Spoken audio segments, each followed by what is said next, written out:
Hello नमस्कार दोस्तों, आप देख रहे हैं पागलपंती टॉक। जी हाँ दोस्तों, आज हम आपको एक ऐसी शख्सियत से मिलाने वाले हैं जिन्होंने नशे को लेकर अपना पूरा जीवन युवाओं को जागरूक करने में लगा दिया। और उनकी एक खासियत ये भी है, 26 सालों से उन्होंने अनाज प्रयोग में नहीं किया है और खाली पानी और फल फ्रूट के सहारे ही अपना जीवन व्यतीत करके लोगों के आदर्श बने हुए हैं। जी हाँ, हम बात कर रहे हैं रामनिवास हडोदिया। जी हाँ दोस्तों, आज हम आपको एक ऐसी शख्सियत से रूबरू करवाने वाले हैं, रामनिवास हडोदिया जी। आइए आपसे बात करवाते हैं। जी नमस्कार सर। थोड़ा सा तेज बोलना सर। सर, आप कितने साल हो गए आपने नशे के ऊपर कार्य करते हुए? अन्य छोड़े हुए तो 26 साल प्लस हुए हैं। 22/5/1997 में ये संकल्प ध्यान में आया, किसी संत के माध्यम से, प्रभु की इच्छा से ये संकल्प आ कि देश के लिए कुछ करना है। तो मेरे जो ध्यान में बात आई कि मेरे अनेक रिश्तेदार मैंने ऐसे देखे, मेरे दोस्त ऐसे देखे जिसकी नशे से वजह से पूरा परिवार बर्बाद हो रहा था। तो मैंने सोचा कि देश को नशा मुक्त कैसे किया जाए। तो लाडू राजस्थान में पूर्व जन संकीर्तन में 1993 में जब गया तो आचार्य तुलसी जी वहाँ जिंदा थे। तो उन्होंने ये मेरे को आशीर्वाद देकर ये कहा कि अपने आप को पहले तैयार करो, समाज में ऐसा संदेश देने का प्रयास कीजिए कि लोगों को लगे कि नशा भी छोड़ा जा सकता है, नशे के बगैर भी रहा जा सकता है। जब अन्न छोड़ा जा सकता है तो नशा क्यों नहीं छोड़ा जा सकता? जब अन्न के बगैर आदमी स्वस्थ और प्रसन्नचित रह सकता है, जिंदगी अपनी स्वस्थ और प्रसन्नचित रहने के लिए है। तो इसलिए मैंने ये तय किया, और जब तक देश नशा मुक्त नहीं होगा तब तक अन्य ग्रहण नहीं होगा। क्योंकि संकल्प में एक सी बड़ी विशेष शक्ति है जो माताओं के माध्यम से मेरे को कुछ ये संदेश भी मिला, कुछ बातें मिली कि जैसे चौथ का व्रत होता है तो माता चंद्रमा को देखकर ही ग्रहण करती हैं। तो कई बार बादल होने की वजह से चंद्रमा दिखाई नहीं देता, तो वैसे के वैसे बगैर अन्न के रहती है। तो उनकी कोई उनको भूख नहीं लगती। जब हम संकल्प करेंगे कि हमारा देश ऊंचे बड़े नशे से मुक्त हो, तो कुछ बातें हमें अपने पत्र के माध्यम से लोगों तक पहुंचाने का प्रयास किया है। अन्य लोगों के, समाज के सभी लोग, चाहे कोई किसी क्षेत्र में भी क्यों न हो, कि करते चलो तुम सबका भला, जीवन जीने की यही है कला, सेवा करने तू जहां भी चला, भगवान तुम्हें वहीं खड़ा मिला। चुनौतियां हैं अनेक पर संकल्प है एक, नशा मुक्त हो हमारा भारत देश। आओ हम सब मिलकर नशा मुक्त समाज बनाएं, नशा छोड़ें, नशा छुटवाएं, इस दानव को मार भगाएं। नशा मुक्त होकर रोग मुक्त, अपमान मुक्त, भय मुक्त, कर्जा मुक्त, शोषण मुक्त एवं तनाव मुक्त समाज का निर्माण करने में सहयोग करें। सोचो समझो, बचो नशे से, जीवन जीवो बड़े मजे से। नशा नाश की जड़ है मेरे भाई, इसने ही घर घर में है आग लगाई। अगर इस दुनिया में ये शराब न होती तो लोगों की जिंदगियां यूं बर्बाद न होती। हम एक संकल्प पत्र तैयार किया है, उसके माध्यम से हमारे पूर्वजों को ध्यान दिलाते हुए, अपने देवताओं को, सभी को ध्यान में रखते हुए हम एक संकल्प विशेष कराते हैं। और हमारे यहाँ जिले में के माध्यम से जब से मैंने काम शुरू किया है, हमारे जिले दादरी जिले में लगभग 75 स्कूलों में हमारे ये कार्य युवाओं को किया है। पहले शुरू में हवन के माध्यम से, गंगा जल के माध्यम से लोगों को संकल्प करवाया गया, लेकिन उसमें विशेष रिजल्ट ध्यान में नहीं आया। तो हमने ये टारगेट किया कि आज के युवा ही मुख्य रूप से नशे में न जाएं और वो आगे बढ़ करके नशे को मुक्त कराने के लिए हमारा सहयोग करें। इस किस्म की बातें हम करते रहे हैं और प्रभु की इच्छा है। आपको शायद विश्वास नहीं होगा, कई लोग मेरे से अनेक प्रश्न करते हैं कि आपने जब तक नशा मुक्त काम शुरू किया था उसके बाद में तो नशा बढ़ा है। वास्तव में ये सही बात भी है, लेकिन हमारे ध्यान में जो बात आई है वो हमारे टारगेट में है और भगवान की एक विशेष शक्ति के माध्यम से ये पूर्ण होने वाला है। मेरे को कभी भी एक सेकंड भी ये कोई बात ध्यान में नहीं आई कि नशा न होगा। मेरे को पूर्ण विश्वास के साथ मैं कह सकता हूँ, पूरे देश के प्रत्येक भारतवासी को मैं कह सकता हूँ कि भारत विश्व गुरु रहा है, सोने की चिड़िया रही है, उसका आधार ही कुछ हमारा दिनचर्या और जीवन का है। जब तक हमारा जीवन दिनचर्या व्यवहार में परिवर्तन नहीं होगा तो हम शब्दों में चाहे कुछ भी उच्चारण करते हैं उसका कोई लाभ मिलने वाला नहीं है। कई बार क्या होता है कि लोग कहते हैं कि एक बहुत बड़ी पंक्ति होती है जैसे, तो एक आदमी सबसे आगे होता है, एक सबसे पीछे होता है, लेकिन जब अर्धव्यक्त होता है, अबाउट टर्न जिसको बोलते हैं, होता है, तो आगे वाला सबसे पीछे, पीछे वाला सबसे आगे। तो मेरे को पूर्ण विश्वास है कि एक वो समय आएगा देश में कि पूरा देश नशा मुक्त होगा। प्रत्येक व्यक्ति के हृदय में ये भावना होगी हमें नशा नहीं करना, नशा बर्बादी का कारण है, ये कैसे भी जैसे भी आया है। तो एक छोटी सी बात और बताता हूँ, आप सब मिल करके हम करेंगे तो 2-3 बातें होती हैं। सरकार चाहे किसी की हो, सभी का सहयोग प्रेम होता है, हमें किसी से द्वेष नहीं है, हमें किसी से प्यार नहीं है, ये बात तो मानिए। उनका रिन्यू का जो होता है, उनका प्रलोभन तो होता ही होता है, कोई बात नहीं, ये तो है। लेकिन मेरा ये विश्वास है, मैं सब लोगों के साथ में ये बात मैं अपने आत्मविश्वास के आधार पर कहता हूँ, मैं कोई भविष्यवाणी नहीं कर रहा हूँ, लेकिन वर्तमान में जो कुछ बातें अब बहुत ज़्यादा घर कर गई हैं, आगे तक पहुँच गई हैं, वो भी एक दिन परिवर्तन होने वाली है। मुख्य रूप से जो शराब की दुकानें हैं, उस शराब की दुकानों में दूध और की बोतलें बिकेगी जिसमें अन्य प्रकार अनेक रेट होंगे। अब रेट मेरे को तो पता नहीं कैसे कैसे शराब में भी रेट में अनेक रेट होते हैं। किशमिश, केवड़ा, बादाम या ऐसे अन्य होते हैं, उसके रेट में होंगे, वो मिलेंगी। जो भी हमारी यात्री हैं, जो ट्रक चालक हैं, जो ड्राइवर हैं, उसको पी करके उन्हें संतुष्टि होगी, न कि एक्सीडेंट होंगे।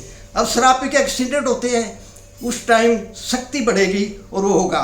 दूसरे नंबर पर हम छोटे से गांव में विशेष मैं जाता रहता हूँ, मैं देखता हूँ जहाँ 20, 30, 50 भी घर है, वहाँ भी अंडे के रेट जरूर मिलती है। बड़ी एक आश्चर्य की बात है, आप सोचने का विषय। हमारे अंडे हमारे गांव तक, छोटे गांव तक क्यों पहुँच पाए? मैं कहता हूँ उस अंडे की रेहड़ी पर एक दिन वो आएगा, वहाँ पेड़े बिकेंगे। आपको विश्वास दिलाता हूँ, मेरा पूरा आत्मविश्वास है, प्रभु की इच्छा जरूरी होगी।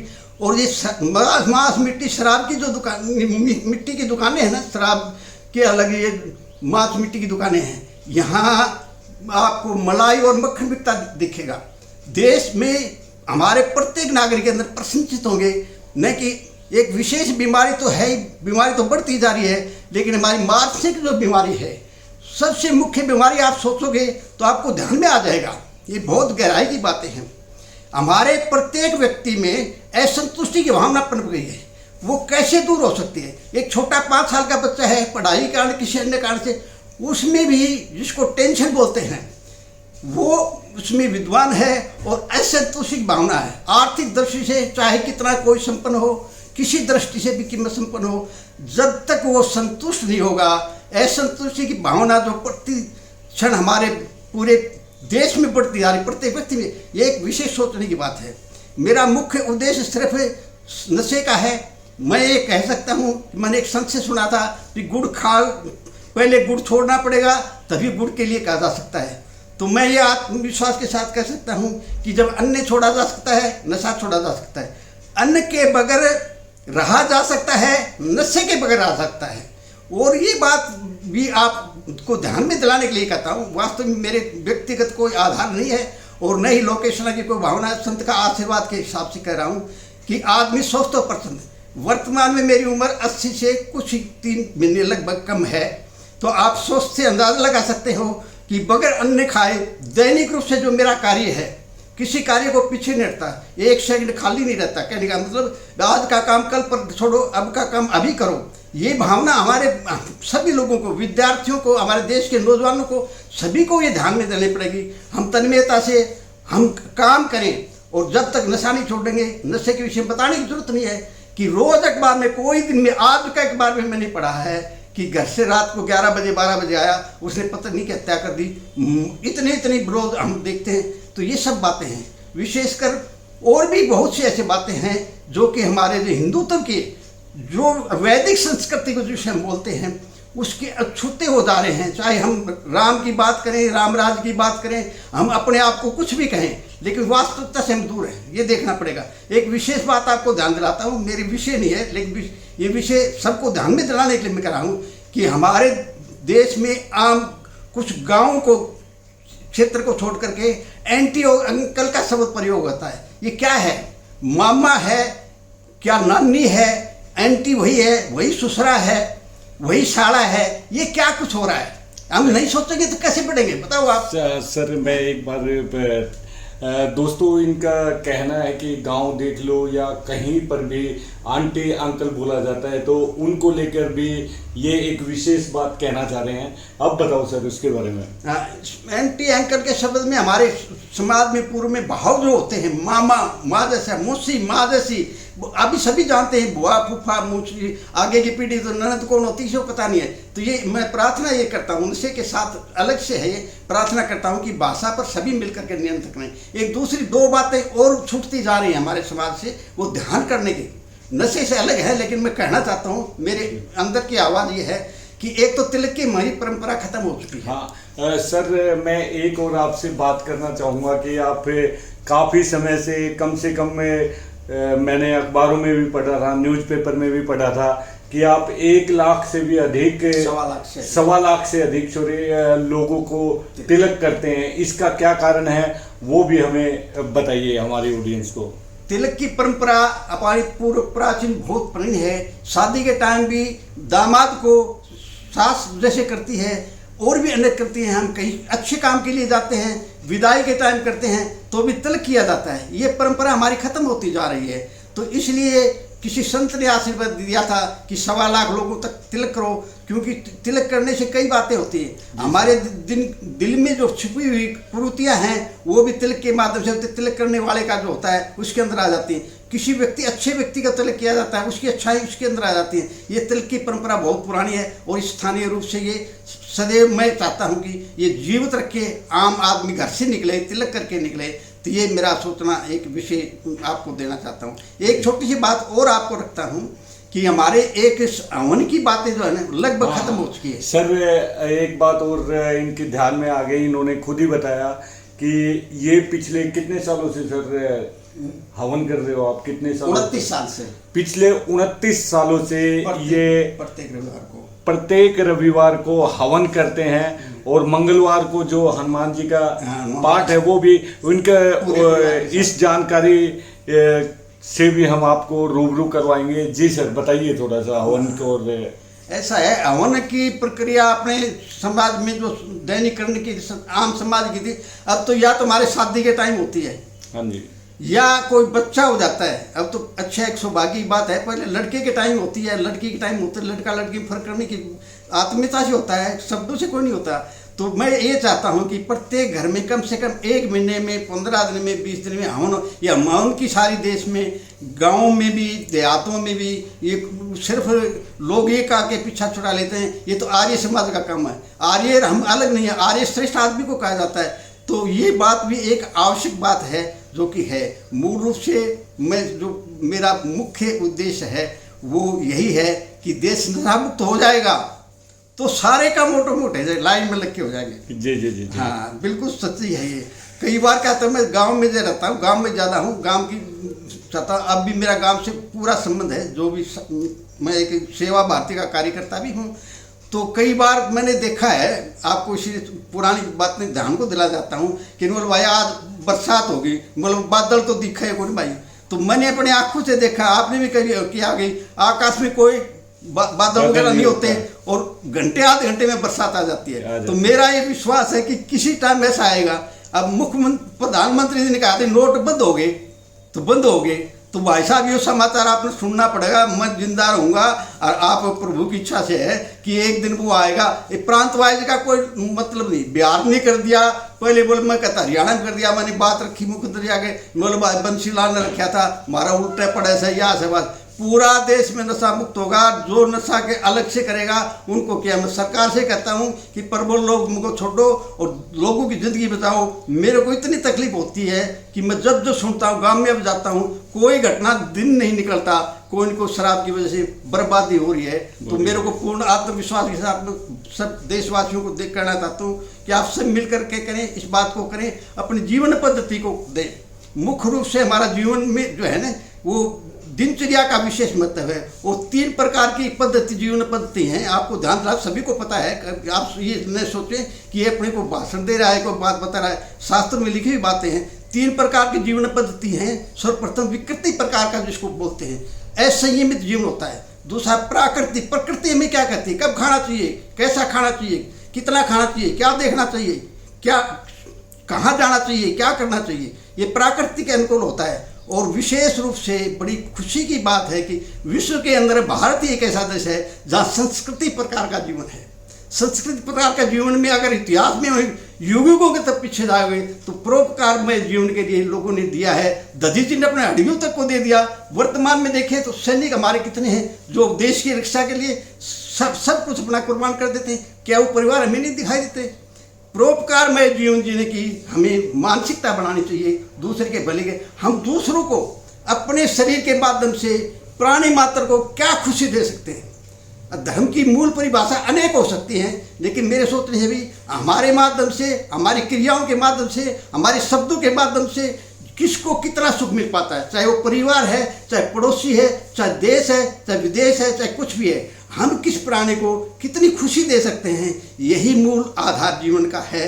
और इस मूल आधार जीवन में सब मिलकर सहयोग करेंगे और एक दिन वो आएगा कि पूरे देश में आनंदमय से विश्व के अंदर हम मार्गदर्शन करेंगे, लोगों को जीवन की पद्धति बताएंगे। जीवन पद्धति क्या है, दिनचर्या हमारी क्या है, हमारे क्या क्या करना है, मूल उद्देश्य हमारा जीवन का क्या है, ये बात भी है। मूल रूप से मैं और बातें रखना तो चाहता हूँ, लेकिन अच्छा थोड़ा आपको नहीं लगेगा कि हम कितने हैं, हमारी वैलिडिटी क्या है।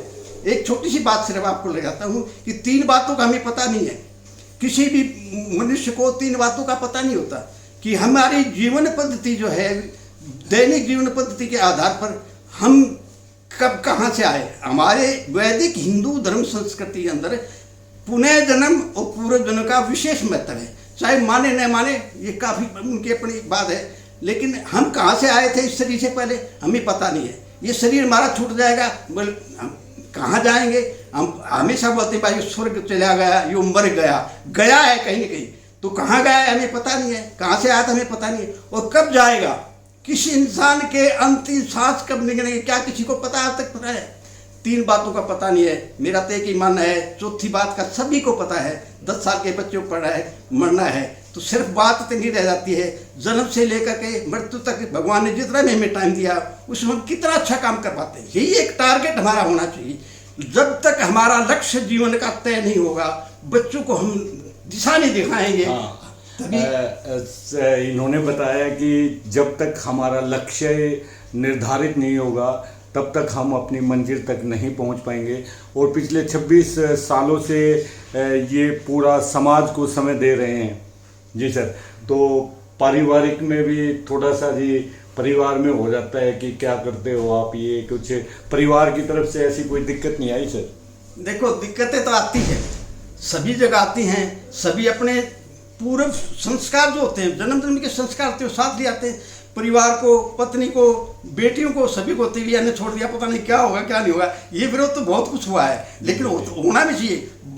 बगैर विरोध के आदमी आगे बढ़ नहीं सकता। मैं कहता हूँ समाज के अंदर भी विरोध होना चाहिए। चाहे अच्छी बातों का विरोध होता है, अच्छी बात है। अब मेरे गांव में पता नहीं इतनी घटना मेरे को धक्के लगाए करे, मैं कोई परिवार कहता है भगवान का काम मैं कर रहा हूँ, अच्छा होगा, बिल्कुल अच्छा होगा, बिल्कुल इसमें कोई संदेह नहीं।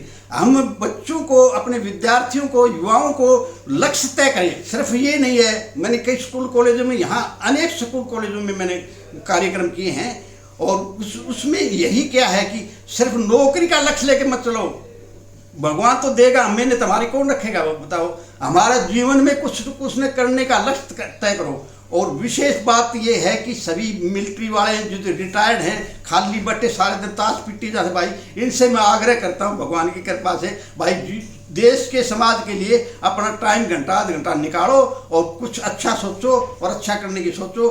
बिल्कुल देश मुक्त होगा। मैं बार बार आपको विश्वास दिलाता हूँ, पूरे देश को विश्वास दिलाता हूँ, कुछ दिन वो आएगा, भगवान अमीर गएगा। संत का आशीर्वाद कभी खाली नहीं जाता। प्रभु की विशेष इच्छा से ही सभी, आपकी कृपा से और आपके सहयोग से सभी से ये काम संभव हो पाया है। तो सभी आपका धन्यवाद दी और जय श्री। जैसा कि इन्होंने बताया कि पिछले काफ़ी सालों से ये समाज सेवा में लगे हुए हैं और निरंतर अपने कार्य को बढ़ा रहे हैं। सर तो सर काफ़ी हरियाणा सरकार के द्वारा भी आपको सम्मानित किया जा चुका है। हाँ जी, हाँ। तो कैसा लग रहा है? ऐसा है, सम्मान का मेरे मन से एक अलग परिभाषा है। सम्मान अगर कुछ देते हैं या पत्रक दे देते हैं, अनेक संस्थाओं में हरियाणा स्तर का अवार्ड जिसको बोलते हैं, मेरे को पता नहीं अवार्ड क्या होता है, कुछ राशि का चेक भी दिया था, मैं जानता नहीं है, लेकिन अब ये सब होता है। सम्मान का मतलब मन, मेरा मन में जो है वो दूसरे के मन में आए, सम्मान, समान मन। वैसे अनेक संस्थाओं में जिला स्तर पर अनेक कई प्रांतों में, मैं 2-3 प्रांतों में काफ़ी गया हूँ, काफ़ी पत्र ये दिए हुए भी हैं, लेकिन इसको मेरे को विशेष खुशी वाली बात नहीं है। मेरे को खुशी तब होती है, मेरे घर पे आके वाले बताते हैं भी मैंने आपके कहने से, मैंने आपके भाषण सुने थे, आपकी बात सुनी थी, नशा छोड़ गया। इससे ज़्यादा मेरे को कोई खुशी नहीं है। मेरे को कितना है कोई अवार्ड मिल जाए और ले आए, वही फॉर्मेलिटी है, सारा अच्छा है, ठीक है, जनता के सामने जाए। सिर्फ जनता को क्या लाभ होता है, मेरे प्रत्येक श्वास में, प्रत्येक क्रिया में आम आदमी को क्या लाभ होता है, मेरा सिर्फ यही उद्देश्य है। बाकी तो ये सब बातें चलती रहती हैं, राजनीतिक स्तर की या कुछ भी स्तर, इससे मेरा कोई चलो राजनीतिक में ये विशेष महत्व नहीं देते, ना इंटरेस्ट रखते हैं। लेकिन एक बात और हम जानना चाहेंगे कि पिछले 26 सालों से आप अनाज नहीं खा रहे, तो जी उससे शरीर में कमजोरियां भी आ जाती हैं, और इसलिए आप क्या खाते हैं, क्या पीते हैं, और इससे क्या जीवन में फर्क पड़ा जी? देखो, भोजन के विषय में आपने कहा कमजोरी की बात, मैं शब्दों तक दिखा नहीं सकता। एक आध्यात्मिक एक विशेष बिंदु है, मन में कितनी स्फूर्ति, कितनी ताकत आती है। आप प्रत्येक ने तो 80 साल की उम्र में मैं इतना क्या कर सकता हूँ सारा, तो कमजोरी कितनी भाषा ही खत्म समझिए आप। ताकत कितनी आती है शारीरिक और मानसिक। और भोजन के विषय में जो मैं एक डॉक्टरों की टीम में गया था, 300 के लगभग डॉक्टर थे, तो किसी मित्र ने मैं बता दी भी अन्न नहीं लेता, उन्होंने मेरे को बता भी कैलोरी होती है इतनी जानी चाहिए। मैं भाई कैलोरी न मैं जानू को उन्होंने, तो आज ये मेरी जो बात है ये बहुत सामान्य है, लोगों को चाहे आश्चर्य लगता हो। सिर्फ भोजन के विषय में आप जानना चाहते हो तो जिन तय होता है, बगैर लक्ष्य तय किए बगैर कुछ नहीं होता। तो मैं तो बस देहाती मोटे दिमाग का आदमी हूँ। मन कहा भाई आलू सबसे सस्ता से, और केला सबसे सस्ता से, और दही और लासी कितने कितने मिल जाए। तो मैं सिर्फ 3 चीज़ों का विशेष करता हूँ। फ्रूट की परिभाषा लोग कहते हैं भाई तू फ्रूट खा दे, फ्रूट का बात है, मैं कभी हाथ ना लाऊं। आलू सारे तो मिले से, अच्छा विदेश में चले उठे भी मिले से, सस्ता बात है। और केला सारा भाई रेडी लेके कितने जाना बाहर पड़ जा, 2 केला लिया और भाई ले लिया, अपना भोजन हो गया। भगवान का प्रसाद है भोजन। भोजन में किससे करनी, मन को भूख लगती है, शरीर में मैं कहता हूँ मैं तो इतना ले रहा हूँ ज़्यादा है।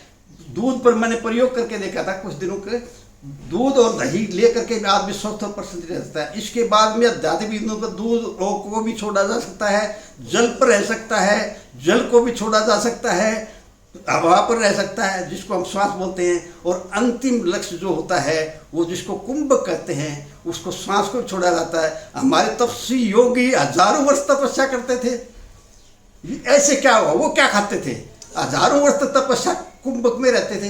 तो ये हमारी दिनचर्या जीवन हमें लोगों तक पहुंचाने का हमारा सबका कर्तव्य है। और हमारी दिनचर्या व्यवहार में जब तक परिवर्तन नहीं आएगा, चाहे हम कितने धार्मिक स्तरों पर जाते रहें, कितनों मंदिरों में, कोई विरोध नहीं कर रहा हूँ, लेकिन हमारे जीवन में बदलाव अगर नहीं आएगा, सुबह से शाम तक कितना क्या करते हैं, क्या सोचते हैं, हम दूसरे की अच्छाई सोचें। सबसे प्रथम यही है कि अन्य और अनेक बातें हैं वो आप सभी जानते हैं।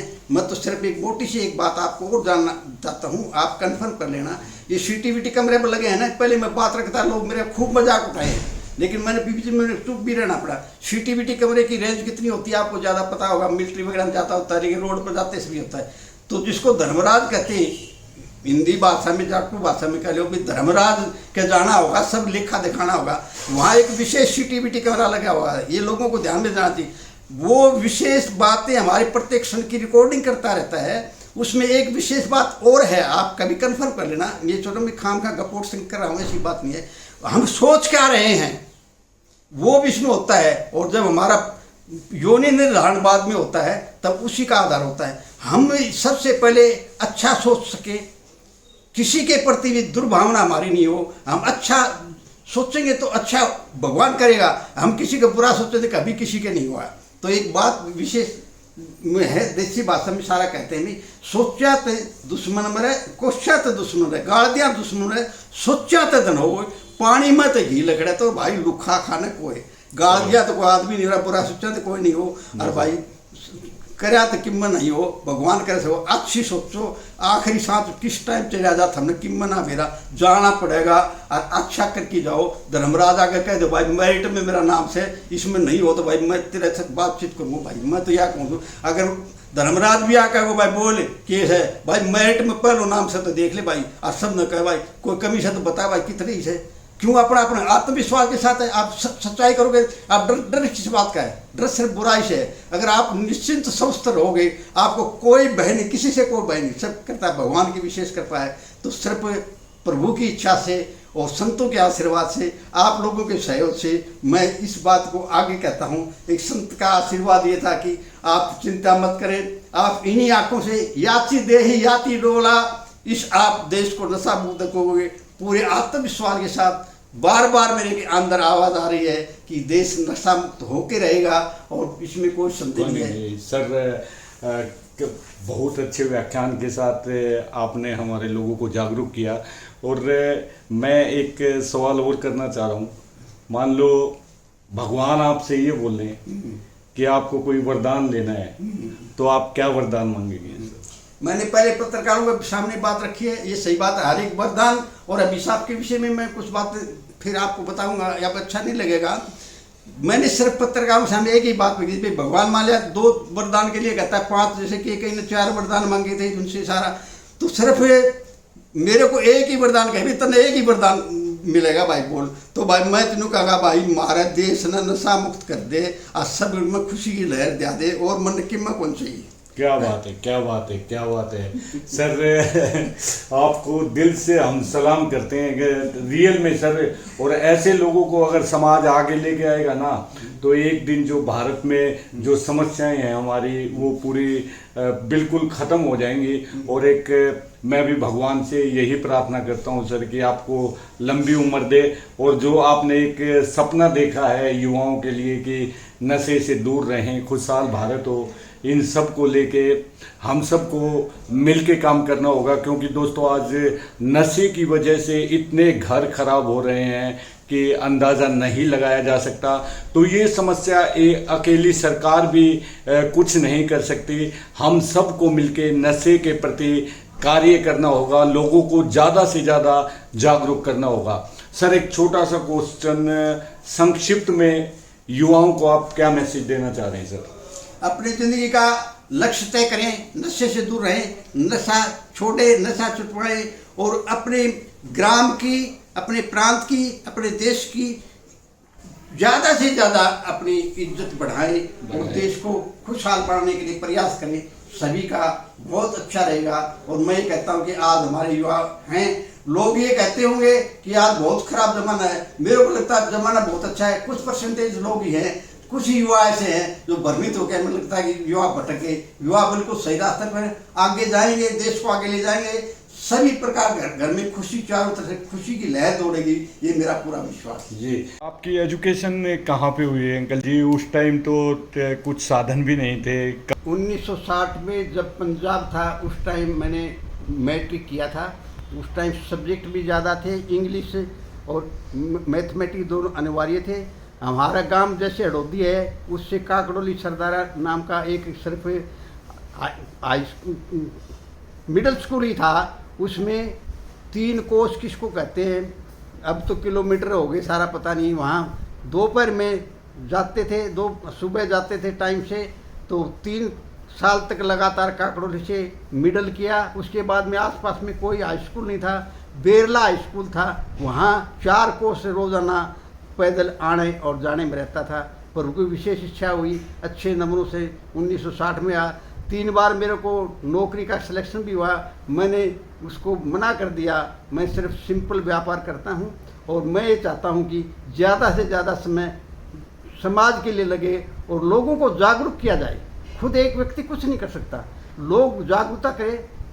तो उस टाइम खाने पीने के लिए नहीं था, एक सिंपल बात है। लोग 60 में अगर पीछे जाओगे तो भाई गुड़ की डली तो कदे कदे दिखा करती, रोटी और दही और सब्जी तो का नाम को कदे ब्याह शादी में आलू की सब्जी मिला करती, तो खाने पीने का बहुत ही माइनस काम था।